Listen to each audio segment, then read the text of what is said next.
과거 유교 사회가 유교가 우리 사회를 지배하고 있을 때 그 흔적으로, 그 영향으로 우리 민족들은 이 혈연 관계를 아주 중요시했습니다. 그래서 이 혈연 관계를, 이 관계를 수치로 어느 정도 거리에 있는지 수치로 그것을 드러내면서 살았던 민족이 바로 우리 민족입니다. 여러분, 퀴즈를 내볼게요. 여러분, 재종관계가 무엇이고 삼종관계가 무엇인지 아십니까? 그 사람과 나는 재종관계야. 그 사람과 나는 삼종관계야. 여러분, 이거 요즘 청년들이나 자라는 세대들에게 말하면 전혀 모릅니다. 요즘 자라는 우리들의 자녀가 아는 것은 아버지, 어머니, 할머니, 할아버지, 삼촌, 그리고 사촌까지. 여러분, 사촌의 자녀가 뭐죠? 사촌의 자녀와의 관계가 뭐죠? 당숙의 관계, 당숙. 당숙은 오촌의 관계예요. 여러분, 당숙의 아들과 관계는 몇 촌이죠? 6촌이에요. 6촌을 우리 전통적인 칭호에서는 재종이라 불러요. 그래서 6촌 형제들끼리 또 결혼해서 거기에 자식들이 태어날 거지 않습니까? 그 자식이 8촌이에요. 8촌이 재종이, 3족이 3족. 그러니까 재종은 6촌을 재종이라 부르고 재종들의 자식들끼리가 8촌이 되니 그 8촌이 3족이 되는 거예요. 여러분, 이런 단어는 한 세대 전마더라도 저희들이 자랄 때는 늘 함께 자랐던 형제들이, 저희 시골 동네에서 함께 자랐던 형제들이 저희들은 3종까지 함께 자랐습니다. 3종까지 함께 식사하고 명절이 되면 함께 제사를 드리고 설날이 되면 세배를 드리고, 여러분 8종까지 함께 우리는 움직였어요. 그런데 세월이 지나고 나서 보니까 요즘은 아예 4촌을 넘었으면 5촌도 모릅니다. 여러분, 그 정도로 유교의 이 문화, 문명에서는 이 혈연관계를 아주 중요시했고, 이 혈연관계의 가까운 거리인지 먼 거리인지를 바로 이 수치로 측정할 정도로 이렇게 우리는 혈연관계를 중요시했음을 볼 수 있습니다. 여러분, 하나님께서도 이 세상에 많은 민족이 있지만은 유일하게 언약을 체결하여서 하나님의 백성이 되고, 또 하나님 백성의 입장으로는 여호와가 자신의 하나님이 된 민족은 유일하게 이스라엘 백성 한 민족밖에 없습니다. 여러분, 하나님께서는 이스라엘 백성을 지극히 사랑하여서 자신의 백성으로 삼으셨지만은, 그런데 하나님께서는 우리 민족이 이제 부모를 중심으로 해서 3촌과 4촌과 5촌과 6촌과 7촌, 8촌의 거리를 특별하게 그렇게 여겼던 것처럼 하나님께서도 언약의 이 조상들, 이 족장들, 아브라함과 이삭과 야곱, 바로 이 족장들과 관계되는 이 민족들에 대해서 주님께서도 아주 특별하게 그들을 배려하였음을 볼 수 있습니다. 그 배려를 볼 수 있는 것이 바로 뭔가, 이 민수기에 이제 가나안 땅에 그들이 470년 만에 돌아오지 않습니까? 이집트에서 430년, 그리고 광야에서 40년, 470년 만에 그들이 바로 조상들이 묻혀있는 이 족장들, 아브라함과 이삭과 야곱이 묻혀있는 그 언약의 땅으로 돌아오는 거죠. 그래서 그분들의 그 무덤으로 점점 이들이 가까이 다가오면서 이제 그들에게 하나님이 주신 사명이 뭔가요? 전쟁을 하여서, 피를 흘리면서 전쟁을 하여서 그 땅을 취하는 거예요. 하나님이 그 땅을 주시겠다고 약속하셨지만은 그 땅은 지금 무주공산이 아니고 그냥 올라가서 그냥 가위바위보 해가지고 땅 따먹게 하는 것이 아니고 피를 흘리면서 거기서 싸워서 그 땅을 취하는 거예요. 문제는 주님께서 모든 그 땅에 살고 있는, 그 주변에 살고 있는 모든 민족을 다 진멸하고 다 죽이고 그 땅을 취하느냐? 안 해요. 주님께서는 분명히 어떤 민족은 어떻게 대우하고 어떤 민족은 어떻게 대우할지 그것을 주님이 말씀하셨습니다. 우리 찾아봅시다. 신명기 7장 1절에서 우리 4절의 말씀을 함께 우리 찾아서 보도록 하겠습니다. 신명기 7장 1절에서 4절. 이제 이스라엘 백성들이 가나안 땅에 들어가면은 이제 그 땅에 있는 종족들을 어떻게 처리하고 대우할지를 오늘 신명기에서 주님께서는 이제 일종의 정복전쟁에 있어서 매뉴얼과 같은 이 말씀을 주십니다. 자, 우리 신명기 7장 1절부터 4절까지를 천천히 읽습니다. 시작. 내 하나님 여호와께서 너를 인도하사 내가 가서 차지할 땅에 들이시고 내 앞에서 여러 민족 헷 족속과 기르가스 족속과 아모리 족속과 가난 족속과 브리스 족속과 히위 족속과 여부수 족속 곧 너보다 많고 힘이 센 7 족속을 쫓아내실 때 내 하나님 여호와께서 그들을 내게 넘겨 내게 치게 하시리니 그때 너는 그들을 진멸할 것이라. 그들과 어떤 언약도 하지 말 것이요 그들을 불쌍히 여기지도 말 것이며 또 그들과 혼인하지도 말지니 내 딸이 그들의 아들에게 주지 말 것이요 그들의 딸도 내면으로 삼지 말 것은 그가 내 아들을 유혹하여 그가 여호와를 떠나고 다른 신들을 섬기게 함으로 여호와께서 너희에게 진노하사 갑자기 너희를 멸하실 것임이라. 아멘. 자, 보십시오. 이제 가나안 땅에 들어가게 되면은 그 땅에 살고 있는 이 족속, 지금 7 족속을 주님이 쭉 나열을 하세요. 이 7 족속에 대해서 어떻게 하라고요? 반드시 쫓아내라. 그리고 그 아래의 2절에서는 그들을 진멸할 것이라. 그러니까 쫓아내든지 진멸하든지 그 땅에 그러한 민족들이 존재하지 않도록 쫓겨나서 밖으로 경계 밖으로 나가든지 아니면 그들 다 생명을 다 끊어서 그들을 살아남지 못하도록 하든지. 그래서 이 7 족속에 대해서는 주님께서 어떻게 보면 아주 무자비할 정도로 어떻게 사랑의 하나님이 이렇게까지 이스라엘 백성들이 들어갈 땅을 완전히 인종 청소하듯이 이렇게 썰어버리라 하시나. 여러분, 이유가 있는 거죠. 그 이유가 바로 그 아래에 등장하지 않습니까?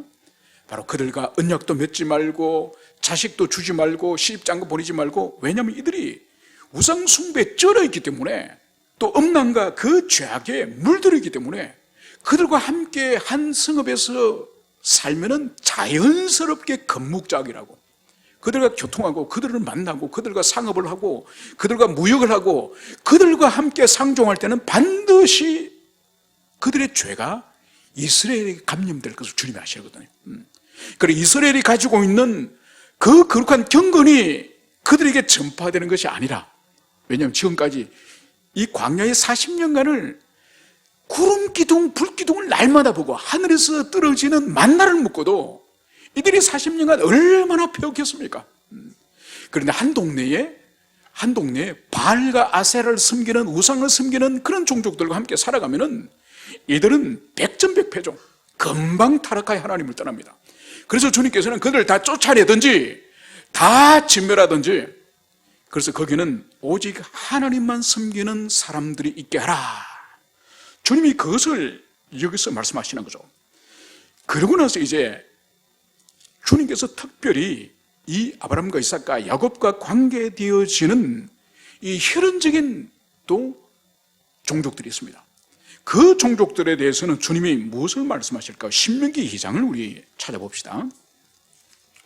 신명기 2장, 우리 신명기 2장 먼저 4절에서 6절, 신명기 2장 4절에 6절, 오늘 새 민족에 대해서 주님이 특별한 배려를 하라 말씀하십니다.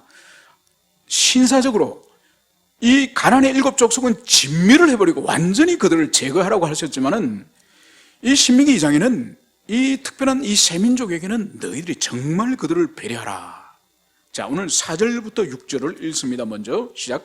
너는 또 백성들에게 명령해 이르기를 너희는 세일에 거주하는 너희 동족 에서의 자손이 사는 지역으로 지날진대 그들이 너희를 두려워하리니 너희는 스스로 깊이 삼가고 그들과 다투지 말라.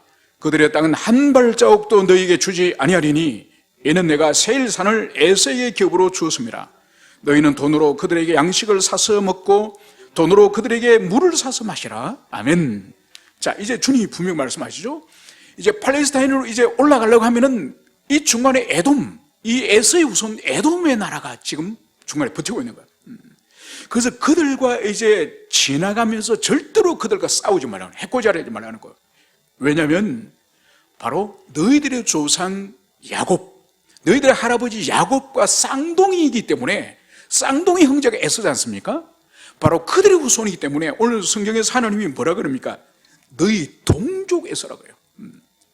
그러니까 그 정도로 이 에서와 이 야곱은 쌍둥이 형제 한 날 한시에 태어났기 때문에 그들의 자손 후손들에 대해서 절대로 다투지 말고 싸우지 말라.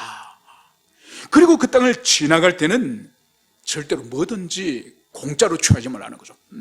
혹시 물을 먹거나 어떤 이익을 취하면 반드시 대가를 지불하고 취할 그것을 말씀하시고, 그리고 그들의 땅은 절대로 너희들이 넘보지 말고 그 땅을 빼앗으려고 하지 마라. 왜냐하면 그들이 살고 있는 그 세일산 주변의 그 영토는 내가 이미 그들에게 영토로 준 것이다. 그래서 그 땅은 그들의 기득권을 가지고 있으니 에돔족 소를 절대로 너희들을 다투거나 전쟁을 하거나 싸우지 말라. 이것을 주님이 말씀하시죠. 그리고 두 번째로 주님이 특별한 배려를 해야 될 민족이 누구냐? 우리 9절을 한 구절만 우리 읽어보겠습니다. 9절, 여호와께서 내게 이르시되 모압을 괴롭히지 말라. 그와 싸우지도 말라. 그 땅을 내가 내게 기업으로 주지 아니하리니 이는 내가 롯 자손에게 아르를 기업으로 주었습니다. 이제 두 번째로 하나님께서 이스라엘 백성들에게 주의하여서 다투지 말고 전쟁하지 말고 싸우지 말 것을 당부하는 민족이 바로 누구죠? 모압을 괴롭히지 말라. 왜냐하면 모압을 괴롭히지도 말고 싸우지 말아야 될 이유가 바로 뭐죠? 그 땅은 모압이 지금 차지하고 있는 그 땅 이미 모압에게 하나님이 기업으로 주셨다는 거야. 그리고 그 모압이 누구냐?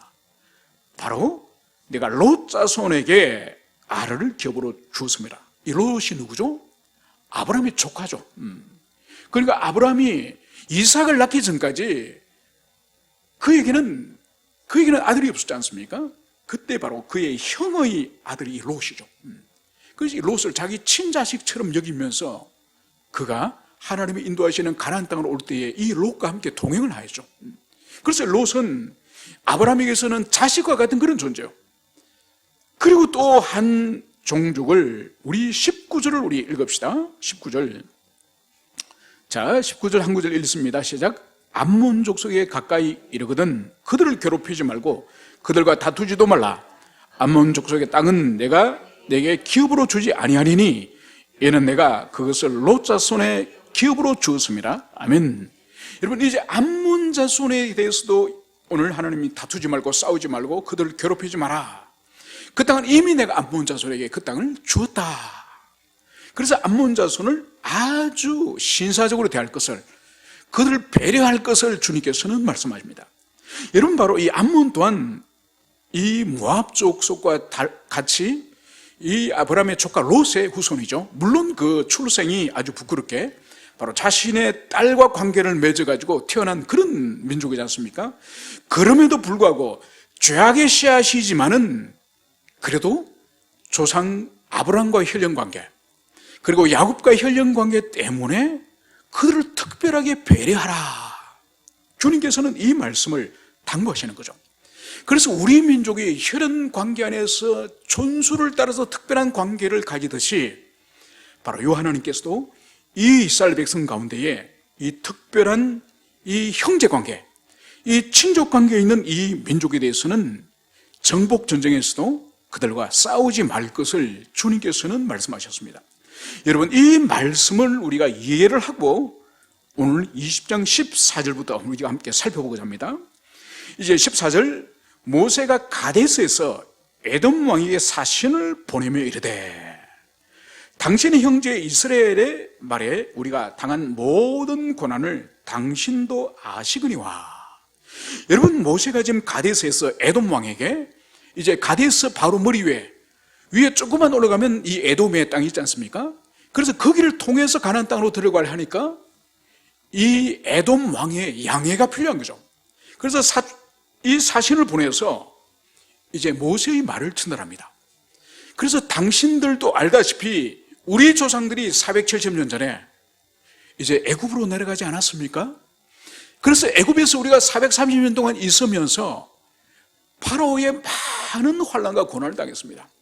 그래서 하나님이 천사를 보내주셔서 우리를 이제 해방을 시켜주셔서 우리가 430년을 이제 그 땅에서 고난을 당하다가 나왔습니다. 그래서 여러분이 알다시피 우리가 또 40년 동안 광야에서 그렇게 연단을 받고 우리 조상들이 이제 그 연수가 차서 이제 조상님들이 묻혀 있는 가나안 땅으로 가려고 합니다. 그 길을 열어주십시오. 우리가 아무런 해를 끼치지 않겠습니다. 그래서 당신의 밭이나 당신의 어떤 농작물이나 그런 거 해치지 않고 오직 길로만 가겠습니다. 이렇게 사신이 모세를 대신해서 이 에돔의 왕에게 전달한 것입니다. 오늘 에돔의 왕은 이 모세의 말을 듣고 어떻게 허용을 해줍니까? 허용을 하지 않죠. 절대로 올라가지 못한다. 오히려 우리의 군사들이, 우리의 강한 손들이 너희들과 싸우게 될지 모른다, 이 말을 한 거죠. 그래서 두 번째로 이 모세가 또다시 사람을 보냅니다. 또다시 사람을 보내서 또다시 부탁을 하는 것이죠. 청하건대 우리가 당신의 땅을 지나가게 하소서. 우리가 밭으로나 포도원으로 지나가지 아니하고 우물물도 마시지 아니하고 왕의 큰 길로만 지나가고 당신의 지경에 나가기까지 왼쪽으로나 오른쪽으로 치우치지 아니하리다. 두 번째 또 사신을 보내서 간곡하게 부탁을 하는 것. 여기서 우리가 볼 수 있는 것이 왕의 큰 길로만 가겠다. 여러분, 이제 왕의 큰 길이 뭔지를 우리가 이해할 필요가 있습니다. 여러분, 지금 이스라엘 백성들이 하나님이 주실 이 땅, 이 가나안 땅은 이 북쪽에는 큰 메소포타미아 제국이 있지 않습니까? 고대 시대 때부터 큰 문명권에 위에 버티고 있고, 또 남쪽에는 뭐가 있죠? 이 북아프리카, 이 이집트의 거대한 문명이 있습니다. 그래서 이 두 문명이 고대 시대 때부터 계속 이 문명의 교류를 했습니다. 물론 무역도 했고 장사도 했지만은 이 문명의 교류가 계속 있었던 거예요. 그래서 이 팔레스타인 이 땅 가운데에 이 두 거대한 문명을 교통하는 이 길이, 대표적인 길이 두 개가 있습니다. 바로 지중해 이 해변, 이 해변이 보통 평평하지 않습니까? 이 해변을 따라서 길이 쭉 이 두 문명권이, 이 해변에 이렇게 오늘 치면은 고속도로, 하이웨이가 해변길이 하나가 있고, 그리고 이 내륙, 이 팔레스타인 중앙을 관통하는 이 내륙의 길이 있습니다. 바로 이 내륙의 길이 뭔가, 이게 왕의 길이에요. 왕의 길. 그래서 이 두 제국이 전쟁을 할 때도 이 군사들이 주로 이 길을 통과하는 거죠. 이 길을 통과하고, 그리고 물론 대상들이, 무역을 하는 대상들도 통과를 하죠. 그래서 지금 이스라엘 백성들이 이 에돔을 통과해서 가나안으로 진입하려고 할 때는 이 왕의 대로를 통과해야 되는 거예요. 그래서 지금 이 에돔의 왕에게 우리가 다른 데로 가지 않고 이 왕의 대로만을 통과해서 당신의 나라를 지나가겠습니다, 이 말을 여기서 하는 거죠. 여러분, 이것을 부탁을 하는 이유가 바로 형제의 민족이기 때문에, 형제의 민족인 것에 대하여서 지금 모세는 그 동정을 구하고 그 호의와 배려를 구하기 위해서 오늘 이 모세는 정중하게 사신을 보내서 오늘 그렇게 한 것을 볼 수 있습니다. 두 번째도 이 에돔의 왕의 대답은 냉정합니다. 바로 너는 우리 가운데 지나가지 못하리니 내가 칼을 들고 나아가 너를 대적할까 하노라. 여러분, 두 번째도 이 에돔의 왕은 냉혹하게 너희들이 만약 오면은 우리가 칼을 들고 무장을 해서 너희와 싸우겠다. 결국은 이 에돔의 왕은 이스라엘 백성들이 자기 땅을 통과하는 것을 허용하지 않습니다. 그래서 결국은 어떤 일이 일어난 21절, 에돔 왕이 이같이 이스라엘이 그의 영토를 지나감을 용납하지 아니하므로 이스라엘이 그들에게서 돌이키니라. 그래서 바로 에돔을 통과하면 바로 가나안 땅이 될 텐데 그 길을 건너가지 못하게 하니, 그리고 주님께서는 신명기 2장에서 싸우지 마라, 절대로 싸우지 말고 그 땅을, 에돔에게 죽기 때문에 너희들은 그 땅을 절대로 차지해서는 안 된다. 그러니까 결국은 어떻게 합니까? 하나님의 백성들이, 이스라엘이 그들이 돌이키니라, 발걸음을 돌이킨 것을 여기서 볼 수 있습니다.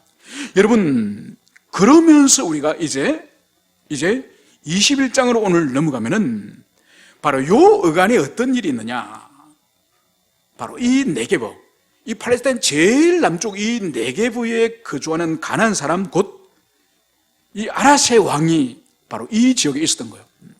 그래서 지금 이 아랏 왕 입장으로는 지금 자기 나라 이 접경, 이 국경에 이 이집트에서 나온 많은 이 하나님의 백성들이 지금 여기 몰려있다는 소식을 들으니 두렵지 않겠습니까?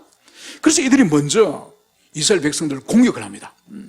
공격을 해가지고 몇 사람을 사로잡았다고 성경이 1절에서 말씀하고 있죠.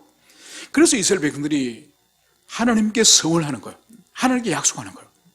만약 하나님께서 이들을 붙여주시면, 우리 손에 넘겨주시면 그들의 성읍을 다 멸하겠다. 이 서원을 하나님이 들어주시고 이 사람들을 이제 하나님께서 이스라엘 백성들에 붙여주시는 거예요. 이길 수 있도록. 그래서 오늘 결국은 이들이 어떻게 됩니까? 이들의 성읍을 다 멸하니라. 그리고 그 땅 이름을 호르마라 하였더라. 여러분, 호르마의 이 뜻이 뭔가요? 진멸하다. 그러니까 이 호르마, 이 성읍을, 이 아랏 왕을 이스라엘 백성들이 올라가서 완전히 다 초토화시켜버린, 승리한 것을 여기서 볼 수 있습니다. 여러분, 그래서 이 호르마의 승리가 사실 이스라엘 백성들의 이 최초의 승리, 최초의 승리가 이 호르마의 승리예요. 여러분, 호르마 이 지명을 여러분 듣지 않았습니까? 38년 전에 가데스 바네아에서 정탐꾼을 올려보냈지 않습니까? 그래서 정탐꾼이 내려와서 불신앙의 보고를 10명이 하면서 그날 밤에 완전히 뒤집어졌지 않습니까? 그래서 차라리 이집트에서 죽었으면 좋았겠다, 광야에서 죽었으면 좋겠다, 지금이라도 이집트로 돌아가자, 모세 말고 다른 지도자를 세우자. 그래서 하나님으로부터 심판을 그들이 선고받지 않습니까? 너희들은 아무도 올라가지 못한다. 여호수아와 갈렙 외에는 누구도 올라가지 못한다. 앞으로 40년 동안 여기서 다 광야에 죽는다. 그 말을 모세에게 해서 하나님의 심판의 말을 들으니까 이스라엘 백성이 어떡합니까? 그제서야 막 올라갑니다. 그죠? 막 올라가서 전쟁을 하려고 합니다. 그때 모세가 뭐라 그럽니까? 하나님이 절대로 당신들과 함께 하지 않는다. 너희들 올라가면 진다. 올라가지 말라. 그렇게 경고했는데도 어떡합니까? 올라가서 수많은 사람들이 죽임을 당하고 지죠. 그죠? 그때 그 지명을 호르마라 불러요. 여러분, 그때 진멸을 당하는, 누가 진멸을 당하죠? 하나님 백성이 호르마를 당하는 거죠, 그때는. 근데 38년이 지나고 나서 이제 부모 세대들이 38년 전에 죽임을 당했다고 한다면은 이 자녀 세대들이 하나님께 서원을 하고 하나님의 이 도우심을 신뢰하면서 이제 올라갔을 때 이 아랏 왕의 모든 군사들 진멸하는 거죠. 그래서 이제는 이 땅을 호르마라 다시 부르지만은 이때 누가 호르마를 당했습니까? 38년 전엔 자신들의 부모들이 호르마를 당했다고 한다면은 38년이 지나면서 이 아라시아 이 백성들, 이들을 이겼음을 오늘 여기서 볼 수 있습니다. 여러분, 이것은 이들의 실력이 이겼을까요? 실력이 자기 아버지들 실력보다 나아져서 광야에서 그들이 만나먹고 힘세져서 이겨서 지금 호르마를 친 아니죠, 그죠? 하나님의 은총으로, 하나님의 도우심으로 이들이 승리를 한 거죠. 여러분, 여기까지는 좋았습니다. 오늘 사절은 이 전쟁이 있고 난 이후에 이제 백성들이 이제 호르산에서 출발을 합니다. 그런데 위에는 에돔이 가로막고 있기 때문에, 에돔은 통과를 지금 금지하기 때문에 결국은 어떻게 됩니까? 돌아서게 되는 거죠. 그래서 홍해길로 결국은 먼 길로 이제 이들이 돌아가게 됩니다. 바로 에돔을 통과해버리면 바로 가나안 땅에 들어갈 텐데 허락을 해주지 않으니 이제 이들이 호르산을 출발해서 홍해길로 이제 둘러가게 됐음을 여기서 볼 수 있습니다. 그래서 오늘 4절에 보면 에돔 땅을 우회하려 하였다가 길로 말미암아 백성의 마음이 상하니라. 여러분, 짧은 길로 들어갈 수도 있는데 이 에돔이 허락을 해주지 않니 먼 길을 빙 둘러 또 광야를 둘러서 가니까 얼마나 이들이 짜증이 납니까? 그들이 에돔을 통과해버리면 금방 들어간다고 생각했는데 한 사흘길 하면 들어갈 거라 생각했는데 또 몇 달을 가야 된다 그러니까 얼마나 짜증이 납니까? 얼마나 신경질 납니까? 화가 납니까? 여러분, 자신들이 계획하는 바, 자신들이 뜻하는 바가 지금 좌절이 됐죠. 좌절이 됐을 때 이들의 반응을 오늘 5절은 그들이 40년간 하던 역사와 전통에 빛나는 원망과 불평과 불만을 오늘 그대로 그대로 또 토해내는 것을 볼 수 있습니다. 여러분, 잠시 전에 호르마 전쟁에서 그들이 승리를 하였고 하나님의 은총으로 그들이 이겼음에도 불구하고 그 은혜를 금방 까먹은 거예요. 금방 까먹고 이 불편함에 직면해서 또 그들의 조상들에게 보고 배운 원망과 불평을 입으로 또 쏟아내는 것을 여기서 볼 수 있습니다. 여러분, 이들의 입으로 불평하는 이 쏟아내는 이 말들이 오늘 5절에 있습니다. 어찌하여 우리를 애굽에서 인도해내 이 광야에서 죽게 하는가? 이곳에는 먹을 것도 없고 물도 없도다. 우리 마음이 하찮은 음식을 싫어하노라 하며. 여러분, 오늘 여기서 이 사람들이 반복적으로 말하는 이 세 가지의 공통점이 뭡니까? 먹는 거예요, 먹는 거. 먹을 것도 없고 마실 것도 없고, 그리고 하나님이 40년 동안 내려주신 만나에 대해서 감사는 찾아보기는커녕 바로 만나를 어떻게 말하죠? 이 하찮은 음식, 이 하찮은 음식.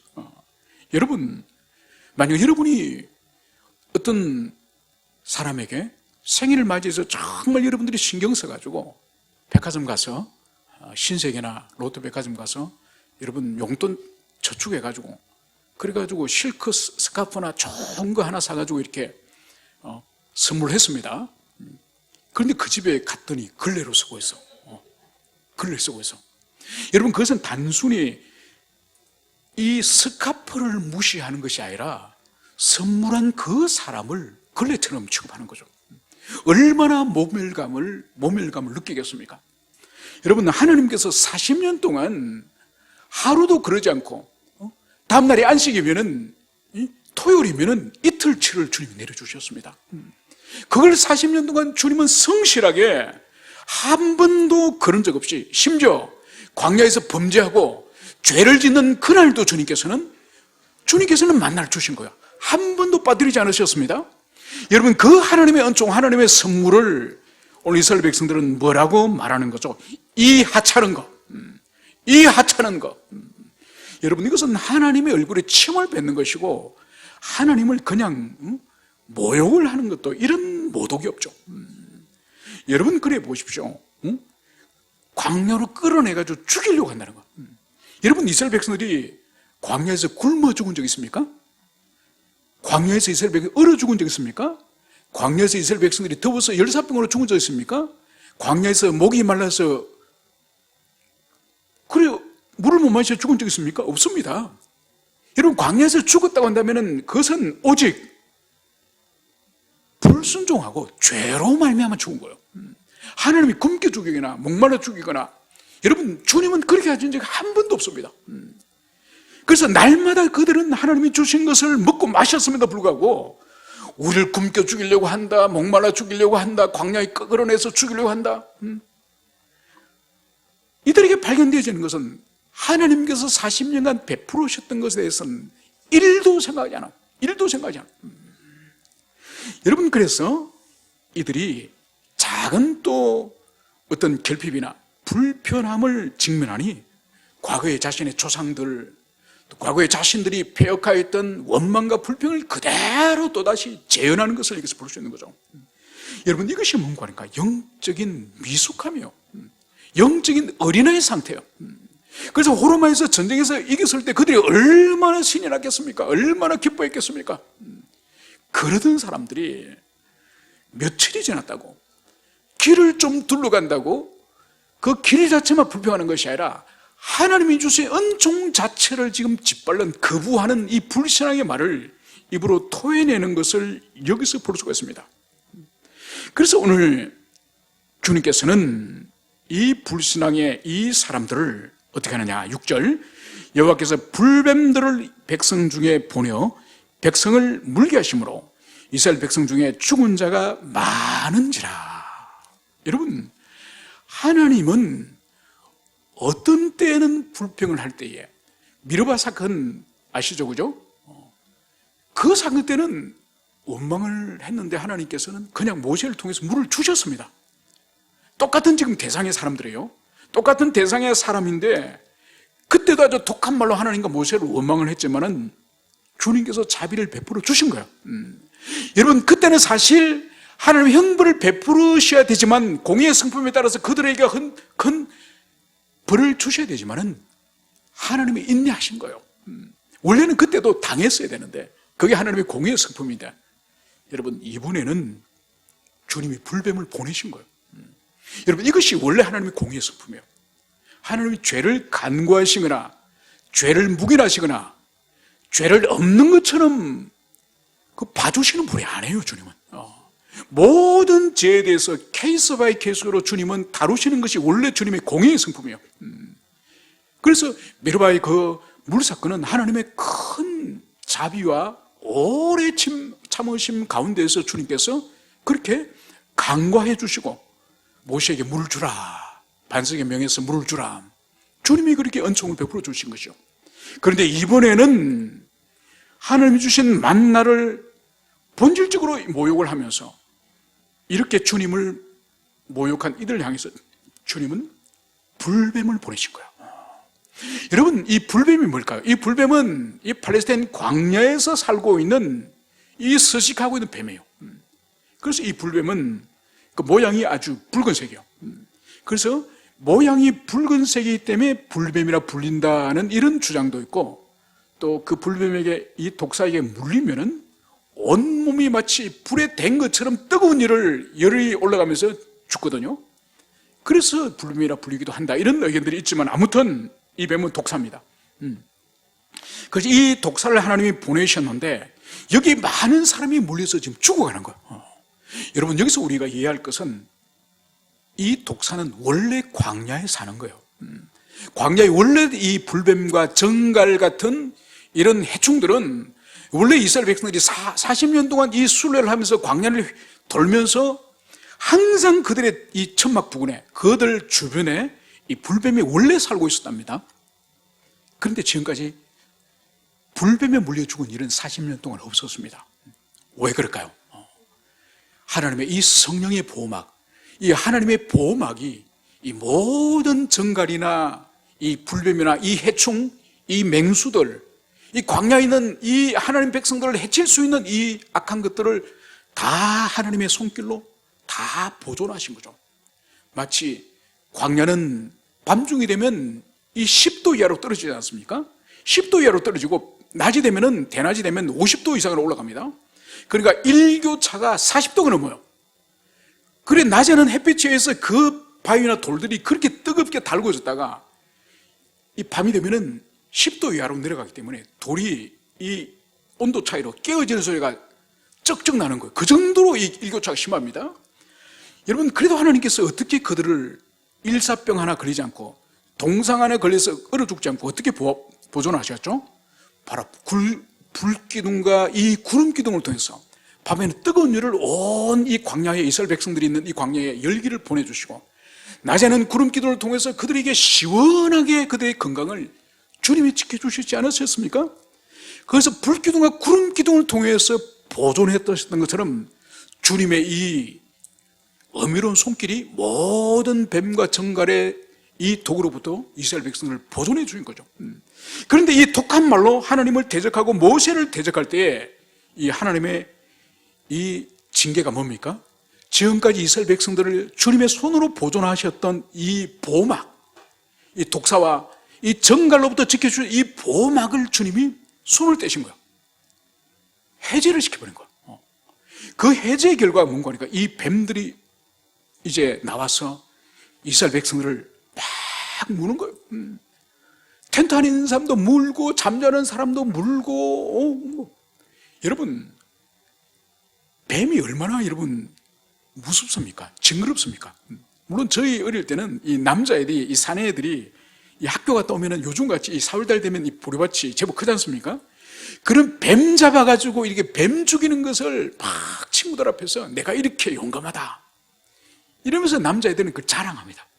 저도 어릴 때 그런 어리석은 호기를 많이 부렸죠. 요즘 생각해보면 그러다 물리면 죽지 않습니까? 그런데도 뱀이 막 가면 같이 따라가서 딱 목을 딱 잡아가지고 이 뱀이 이렇게 이 꼬지 않습니까? 이 거꾸로 이렇게 뼈를 뚜루룩 누르면 뼈다귀가 뚝뚝뚝뚝뚝 뼈가 꺾어집니다. 그러면 철버덕 땅에 던져두면 도망을 못 가요. 그냥 모가지만 움직입니다. 여러분, 뱀에 물린 사람들을 우리는 어릴 때 많이 봤거든요. 저희 삼촌도 독사에 2번 물렸습니다. 그래서 물론 돌아가시지 않으셨지만은 발이 한 5분만 지나면 퉁퉁 불어요. 그리고 정신이 혼미합니다. 막 헛소리를 막 합니다. 입에서 거품도 내고. 여러분, 한 마리에게 물려도 엄청난 일이 일어납니다. 그리고 여러분, 만약 집안에 독사가 한 마리 들어왔다. 그리고 어디 있는지 모른다. 밤에 잠 자겠습니까? 학교 강의실에, 수업하는 강의실에 독사 한 마리 돌아다니면 그 수업하겠습니까? 여러분, 달리는 지하철 안에 만약 뱀 한 마리 나타나거나 극장에 한 마리 나타나면 영화 보겠습니까? 여러분, 지금 광야에 있던 모든 불뱀이 지금 이 이스라엘 백성들의 이 텐트촌에 나와서 사람들을 사정없이 지금 물고 있는 거예요. 그래서 수많은 사람들이 죽어가는 거예요. 그제서 이들이 모세를 향해서 하나님께 기도하여서 뱀으로부터 지금 물려 죽어가는 우리를 구원해 주십시오. 이 뱀이 우리에게 떠나가게 해 주십시오. 그제서 이들이 모세에게 나와서 자신의 죄를 고백하면서 자신들의 구원을 이제 요청하는 것을 볼 수 있습니다. 바로 여기에 대해서 오늘 8, 9절에서 하나님께서 모세에게 말씀하시기를 불뱀을 만들어 장대 위에 매달라 물린 자마다 그것을 보면 살리라. 여러분, 하나님의 처방은 다른 것이 아니에요. 잠시 전에 물었던 불뱀, 그 불뱀의 모양을 한 뱀을 노새로 망치로 쳐서 만들어서 그것을 장대 끝에 매달아서, 그래서 그 지금 광야에 높이 쳐들을 것을 말하는 거죠. 그래서 그것을 만들어서 높이 광야에 모든 사람들이 볼 수 있도록 쳐들 때에 그 노뱀, 그 불뱀을 바라보는 사람은 다 살 것이다. 하나님이 이 처방을 오늘 주셨음을 볼 수 있습니다. 그래서 오늘 마지막 9절에는 모세가 노뱀을 만들어 장대 위에 다니 뱀에게 물린 자가 노뱀을 쳐다본 적 모두 살더라. 모세는 그대로 하나님 말씀에 순종하여서 노새로 뱀을 망치로 쳐서 만들어서 장대에 매달아서 높이 하늘에 쳐드는 거예요. 그리고 백성들에게 말을 했겠죠. 너희들이 지금 죽어가지만은 여호와 하나님께서 이 노뱀을 바라보는 자는 다 살 것이라고 말씀하셔서 여러분들은 하나님의 말씀을 신뢰하고 하나님의 말씀을 믿고 이 노뱀을 쳐다보고 죽음을 면해라. 여러분, 모세가 그렇게 이스라엘 백성들에게 선포하지 않았겠습니까? 그리고 나서 광야 어디서 보더라도 저 멀리 노뱀이 보이는 거죠. 그래서 그 노뱀을 쳐다본 사람들은 오늘 성경은 뭐라고 말씀하고 있습니까? 쳐다본 적 모두 살더라. 여러분, 이 사건을 우리 예수님께서 요한복음 3장에서 그대로 이 사건을 말씀하십니다. 우리 찾아봅시다. 요한복음 3장 14절, 15절, 16절. 여러분, 이 사건이 노뱀을 매달아서 쳐다보게 한 이 사건은 구속사적으로 너무너무 중요한 사건이에요. 왜냐하면 이 사건은 우리 예수님이 이 사건의 의미를 예수님이 친히 해설해 주세요.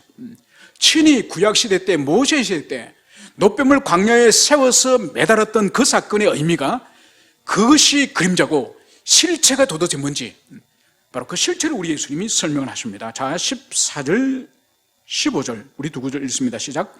모세가 광야에서 뱀을 든 같이 인자도 들려야 하리니 이는 그를 믿는 자마다 영생을 얻게 하려 하심이니라. 아멘.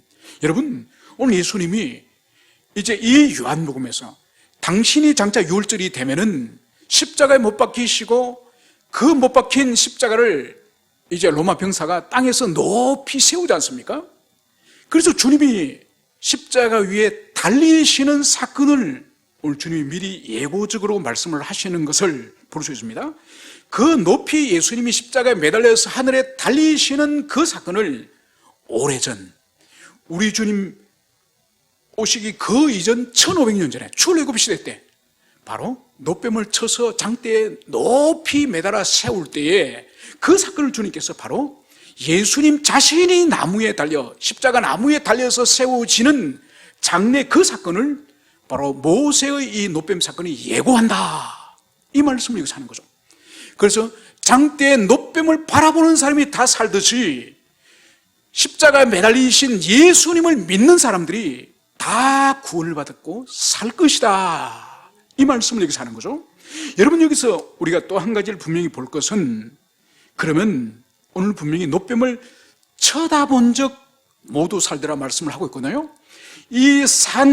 이들이 살아난 원동력이, 몸에 퍼지는 독으로부터 살아난 원동력이 노뱀을 쳐다봄으로 산다는 거예요.